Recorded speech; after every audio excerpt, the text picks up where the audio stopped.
This webinar is about the introduction to the domain of state space control. And we will cover some basic intuition about how control systems work, the current trends, and the state of the art in the field of state space control. I'll also very briefly discuss about some technical concepts that are essential to get started. And then I'll give you an idea about how you can get into the field and what is the job outlook, what are different job opportunities at different levels that are available for the state space control field. So let's dive straight into it. To dive into the field of state space control, let's start with the fundamental piece that is necessary for control, and that is a system. So what is a system? If you are telling what is a system to a layman, you can say that system is something which can generate an output given an input. But in a slightly more mathematical way, a system is a function that can explain the temporal relationship between the input and the output. And usually you can represent the system by a block diagram. So you can see here a block diagram which describes the system function f. It takes an input u and generates an output y. And usually in the area of control design, inputs are represented by the variable u and outputs are represented by the variable y. And in this webinar, we'll stick to these variables as we move forward. And you can also see that there is a variable x inside the function block of the system. I can point this out to you. And then this x is called the state of the system, and we'll talk about that more as we move forward in the webinar. But now we know that a system can be described by a mathematical function. So we find examples of system everywhere in almost every field of our life. But some of the examples that are relevant to this course are an internal combustion engine, drones, and the steering systems for any vehicle, since we are primarily talking about automotive domain. And now let's focus on a particular example. Let's say we want to talk about internal combustion engines. In a very simple way, the position of the accelerator pedal of your car adjusts the throttle input to the engine, and that becomes the input of your system. And what engine does is it takes in the air and fuel mixture and generates the torque. So the torque becomes the output of your system. And the vehicle speed that you see is the result of this engine torque. So for an internal combustion engine, the throttle opening is an input and the torque produced by the engine is an output. And similarly, if you're working with a vehicle dynamic system, the steering angle that you give to the vehicle and the velocity of the vehicle becomes the input to the system, and the yaw rate that the vehicle produces or the lateral movement that the vehicle produces becomes the output of the system. And it is important to note that what I just said are just the crude descriptions of these systems only made for illustration purposes. In physical world, the systems are more complex and can have multiple inputs and multiple outputs. For example, if we again talk about the internal combustion engine, you can have, apart from the throttle position, you can have the spark timing, the air fuel ratio as additional inputs to your system. Okay, going back. Now we know that the system is a mathematical function that we have already established. So what is the goal of our system with respect to these functions? So our goal is to operate the system in such a way that we get a desired output from the system. And for example, your goal could be to get a desired torque from an engine or a desired speed from an engine to drive on a particular highway.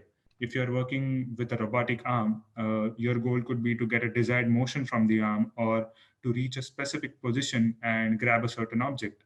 And finally, a very recent example is if you are interested in self-driving cars, then your goal could be to go from point A to point B. So in this way, we can define the goal for our system. But to achieve this goal, there is a very important task we need to do is to find the necessary input that you want to give to the system so that your system operates in the manner you want. And one way to do that is with the help of systems function that we have described. So we can calculate the necessary input to get the desired output by taking the inverse of the function. So if I just invert the block diagram, you can see that now we are taking the output that we want, passing it through the inverse function of the system and getting to an input. So this way of doing things is usually called as open loop way of operating systems. And this way of obtaining control input is called feed forward control, as the input calculation only depends on the desired output and not the actual output of the system. So now that we have talked about feed forward approach, now we need to see that for this approach to work, we need to know the exact function that describes the system. So if I go back on the previous slide, this is the function. If this is the function that describes the system, we need to know what exactly that function is to for the feed forward approach to work. And if I go a little bit more technical, in other words, I have to say that I need to know the system dynamics. I need to know how the system behaves for different inputs. But if you are in engineering domain, it's a well understood fact that we cannot model the exact behavior of real world systems. And there is a famous statistician, George Box, who had once said, "All models are wrong, but some are useful." What that means is, whenever we are trying to capture the system behavior in a mathematical way, the mathematical models of the system may never be perfect. We can get very close to them, very close approximation for simple systems, but as systems increase in size, increase in inputs and outputs, they cannot be very perfect. And these are called modeling uncertainties of your system. And apart from these modeling uncertainties, there are other undesirable things that can accompany the system that you are trying to work with. For example, your system can be unstable. There can be a lot of noise when you're trying to run your system. There can be internal or external disturbances that affect your system. Your system can experience certain lag, that when you give an input, it doesn't actually generate an output immediately. There is certain lag in between the output generation. Uh, what that means is that the usual feed forward open loop way of control, that is by obtaining desired output by calculating necessary input, may not always work in necessary real world. It might work for simple systems, but it may not work for complicated systems. And to illustrate that, let's take an example of a cruise control system. And all of you might be aware of the cruise control system. It's a system wherein if you're driving a car, you set the speed that you want to achieve, and the car takes care of it. It drives at that speed. But internally, what it's doing is it's setting the accelerator pedal position such that you drive at the speed that you want. So for a cruise control system, the input to the system becomes the percentage of the accelerator pedal position, and the output becomes the speed of the vehicle. Uh, Now, let's say you are designing this control system using the already discussed feed forward approach. And so that's for that purpose, you need to know the dynamics of your system. You need to model your system. And let's say you start modeling your system considering that the vehicle operates on a flat road. And at the end of the day, you now have a 1:1 mapping between the speed that you want versus the necessary accelerated pedal position. And say you come up with uh, this table, which says that for a speed of 25 kilometers per hour, you need to press the accelerator pedal position by 25%. For a speed of 75 kilometers per hour, you need to press the accelerator pedal position by 75%. And with this mapping, let's say you release your control system into the public domain. And now, let's say one driver starts using your system. He is going on a flat road, sets the speed of 25 kilometers per hour, and the vehicle works fine because you have already calculated the necessary accelerated pedal input that your system should apply so that you travel at 25 kilometers per hour. But now, let's say the driver encounters an upward slope or a hill. And what that means is there is an increased load on the car that the car has to overcome. So if 25% pedal position resulted in a 25 kilometers per hour speed on a flat road, then you can be rest assured that it will definitely result in a speed less than 25 kilometers per hour on an upward slope. That means the cruise control system that was designed using a feed forward approach uh, won't work on slope. And this is the result of the modeling uncertainty, because when you try to define the function of your system, you only considered a flat road and you disregarded the probability of the driver going on a slopes. That is called the modeling uncertainty. And rather here, you don't have any way of measuring the slope of the road. And so you cannot capture that at all. So what do we need to do here is that we need to modify the system input based on two things. That is the desired output and the actual output that the system is giving you, because your actual output sometimes may not be equal to the desired input. Uh, in another word, we want something that is more sophisticated and can help us achieve the desired behavior from the system. But what is the desired behavior that we want from the system? It could be that we want to make the system stable in case of external disturbances. We want to regulate the output of the system. We want to track a certain output profile for the system, or we also want to reject the internal disturbances that the system generates.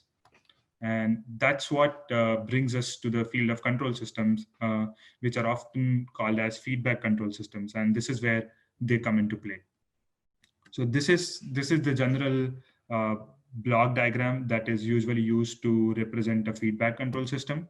Uh, so you can see that there is a controller that generates an input for your system, and then your system generates an output. But how does this controller generate the input? So the controller takes in the error between the desired output and the actual output that the system is giving you, and it operates on that error so that it can give a correct input to your system. So if we go back to the cruise control system example, uh, we can say that when the car goes on a slope and starts to slow down, the error between your desired speed and the actual speed starts to increase. And then if you have a well-designed controller, what it will do is it will increase the percentage by which the accelerator pedal is pushed so that you go to the speed that you want. And that's how usually feedback control systems work. Okay, so now we know about feedback control systems. It's time to define what a control system is. In a very simple way, a control system is a system that manages, regulates, and stabilizes the behavior of the system of our interest. And that is, it helps us achieve the objectives that we want from the system. And if you start working in the field of control design, you can see that there are broadly two aspects of control design. The old approach, or the approach that has been there for a long time, is called classical control. And classical control involves control design in frequency domain. And what I mean by frequency domain is you might have heard about system transfer functions in some of your undergraduate courses. So classical control design is done mainly using by system transfer functions. And some of the design and analysis techniques that are covered in classical control are use of Bode plots, Nyquist plots, and root locus. And again, if you are a student with an engineering background, primarily say mechanical or electrical, you might have come across these techniques already. And the slightly newer or current way of doing things in the area of control is called modern control, as the name suggests. And it involves control design in a time-based state-space domain. So we saw that the classical control involves control design in frequency domain. Modern control involves control design in time domain. And it makes use of differential equations that can be expressed in the matrix form. And we'll learn about that in a little while. And some of the techniques that are used in state space control area are called state observers, Kalman filters, and model predictive control. So this was a quick overview of what approaches that are there for the feedback control systems. Now that we have established that, we can understand what are the current trends and the state of the art in the field is before we move on to some technical concepts. So as I said, we find systems in almost every field. And as long as you're finding a system in a field, you will find that there exists a state space control application that you can apply to that system. For starters, if you have the system and you can represent the system dynamics using differential equations and then convert them into matrix form, you can start applying control techniques to that system. It's as simple as that. And particularly, it's a very popular field in academia. A state space control is a foundational course that most of the control engineering students, typically from mechanical, electrical, computer, and automotive engineering background, pursue. And why do they do that? It's because it's a stepping stone into different higher research areas, such that such as linear systems theory, fault diagnostics, automotive control, aerospace control, etc. So you'll find a lot of academic applications of this field. But not only that, state space control techniques also find their applications in industry as well. And specifically, if we are to talk about automotive domain, a lot of control applications can be based out of these techniques. And why is that? Because there is a peculiar way of defining the behavior of a system in a matrix form, which makes it very simple for simulation software to help in control design, as matrices or matrix operations can be very efficiently handled in computation by now. And not only that, this approach is very suitable for large scale systems with complex dynamics, such as I discussed, IC engines, complex vehicle dynamics where multiple springs and dampers are involved, and aerospace systems. And you must all be knowing by now how complicated aerospace systems are.